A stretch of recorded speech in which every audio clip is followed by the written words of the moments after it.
का आंसर। आज हमारे साथ मौजूद है कांग्रेस के प्रदेश महामंत्री राजेंद्र शाह जी। सर, सबसे पहले आपका चैनल में स्वागत है। धन्यवाद आपका बहुत। सर, अब जो अभी तो आपकी भारत जोड़ो यात्रा शुरू हो चुकी है, लेकिन कल से चमोली माड़ा गांव में भी शुरू हुई है, तो क्या कहेंगे, क्या उद्देश्य है इस यात्रा का? देखिए, जिस तरह से राहुल गांधी जी ने जो भारत जोड़ो यात्रा शुरू की है, मैं समझता हूँ पूरे देश में जिस तरह का सांप्रदायिक माहौल वर्तमान में चल रहा है, उस सांप्रदायिक माहौल के खिलाफ एक नौजवान युवा जो पूरे देश को जोड़, उसका कोई राजनीतिक दूर दूर तक कोई मतलब नहीं है। सिर्फ एक मतलब है कि जो भारत में पिछले 2014 से और 2022 के बीच में जो सांप्रदायिक सौहार्द बिगड़ा है, कुछ लोगों ने सिर्फ वोटों के लिए, जिस तरह से वोटों के ध्रुवीकरण के लिए जिस तरह से देश में आपस में भाईचारे को खत्म करने की कोशिश की है, उस यात्रा के समर्थन में उत्तराखंड में भी यात्रा शुरू हुई है। और कल हमने 7 तारीख को बद्रीनाथ के दर्शन करने के बाद वहां से माणा से यात्रा शुरू की। माणा के बाद हम जोशीमठ आए, जोशीमठ के बाद कर्णप्रयाग आए, कर्णप्रयाग के बाद चमोली आए, और वो यात्रा रुद्रप्रयाग में उसका समापन होना है। पहले चरण की यात्रा है, उसके बाद 5 चरण और होने हैं। और 14 से 19 तक, 14 तारीख को जवाहरलाल नेहरू जी का उनका जो जन्म दिवस है, उसके बाद लोह महिला स्वर्गीय इंदिरा गांधी जी का जन्म दिवस है। ये एक पखवाड़ा जो हमारा एक सप्ताह हमने रखा, उसमें भी हम जो है विभिन्न क्षेत्रों में जहाँ जहाँ भी हम लोग यात्रा निकालेंगे, उन क्षेत्रों में भी, अब जैसे कल हमने सिर्फ इसलिए माणा से जो यात्रा शुरू की, वो हमने अंकिता भंडारी को समर्पित किया। उसमें हमने महिलाओं का मुद्दा उठाया और ये कहा कि जिस तरह से विभत्स जघन्य हत्याकांड ममता जो अंकिता भंडारी के साथ हुआ है, उसकी निश्चित तौर पर सीबीआई जांच होनी चाहिए। ऐसे ही हर इशू को हम हर जिले के में उठाएंगे, चाहे बेरोजगारों का सवाल हो, चाहे महंगाई का सवाल हो, अलग अलग इशू एक एक दिन उठाएंगे। और ये यात्रा हमारी निरंतर चलती रहेगी और आने वाले 14 से 19 तक भी हम हर जिले में, चाहे पौड़ी में यात्रा होगी, हर की पैड़ी से हरिद्वार में यात्रा होगी, ऊधम सिंह नगर में यात्रा होगी, तमाम जिलों में यात्रा हमारी लगातार चलती रहेगी। अच्छा, आपने कही कि दूसरा दिन था जो वो अंकिता भंडारी जी को समर्पित था, तो करण मेहरा जी ने भी एक बात कही कि एक बयान उनका सामने आया था अंकिता भंडारी जी को लेकर, उनके केस को लेकर, कि सरकार उनके जो सबूत है उनको मिटाने का आरोप लगा रही है। क्या इसमें पुलिस सच्चाई?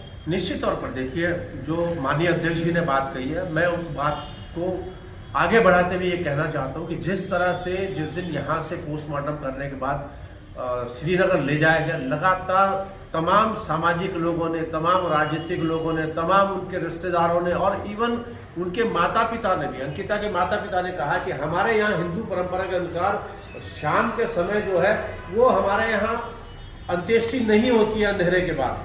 तमाम निवेदन करने के बाद भी पुलिस ने जानबूझकर जो है अपना जबरदस्ती अंत्येष्टि करवाई। और उसके बाद देखिए, बहुत स्पष्ट है, ये तो हाथ कंगन को आरसी का, पढ़े लिखे को फारसी का। जिस तरह से उस रिजॉर्ट में रात को 2:30 बजे एक विधायक ने जाकर पूरे विधायक को तमाम सबूतों को मिटाने का काम किया है, और वहां पर जो है बुलडोजर से उस स्थान को जहां पर अंकिता भंडारी रहती थी, जो कमरा उनको दिया गया, उन तमाम सबूतों को नष्ट करने का काम किया।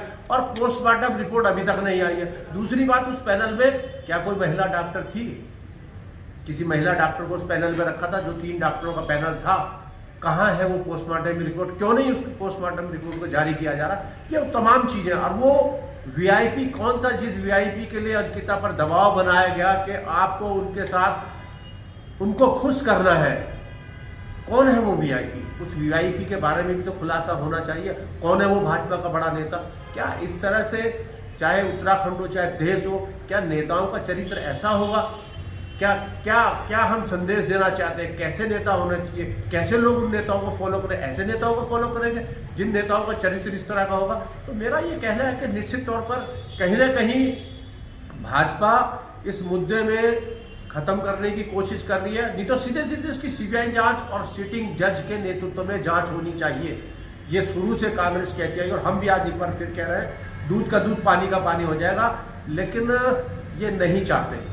ये इसलिए नहीं चाहते कि 3 दिन से गायब थी, 3 दिन गायब होने के बाद उसी दिन जो है जिस तरह से पोस्टमार्टम के बाद उस लाश को देखा गया, कहीं ऐसा नहीं लग रहा था 3 दिन पहले इसका मर्डर हुआ। वो भी चीजें खुलासा नहीं कर पाए हैं। तो निश्चित तौर पर सरकार इसे दबाना चाहती है, उस वीवीआईपी को बचाना चाहती है। अच्छा सर, भारत जोड़ो यात्रा जो शुरू की है, क्या लगता है कितनी मजबूती मिलेगी पार्टी को?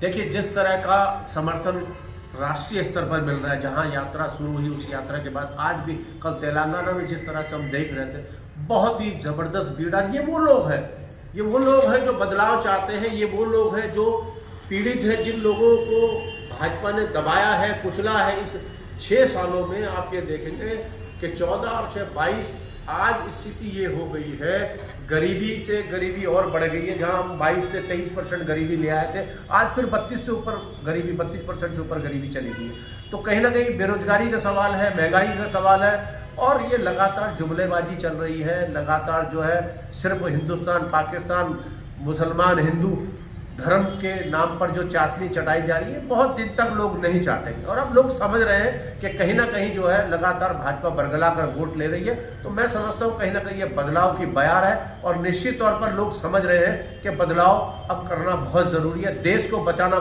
देश रहेगा तो राजनीति रहेगी, और कुछ लोग राजनीति के चक्कर में देश को तोड़ना चाहते हैं। ऐसी ताकतों से लोग अब सावधान रहेंगे। ठीक है सर, धन्यवाद। साथ जुड़कर क्या क्या बातें की। कैमरामैन हेमंत सिंह के साथ मैं शगुफ्ता अंसारी, दमामा लाइव, देहरादून।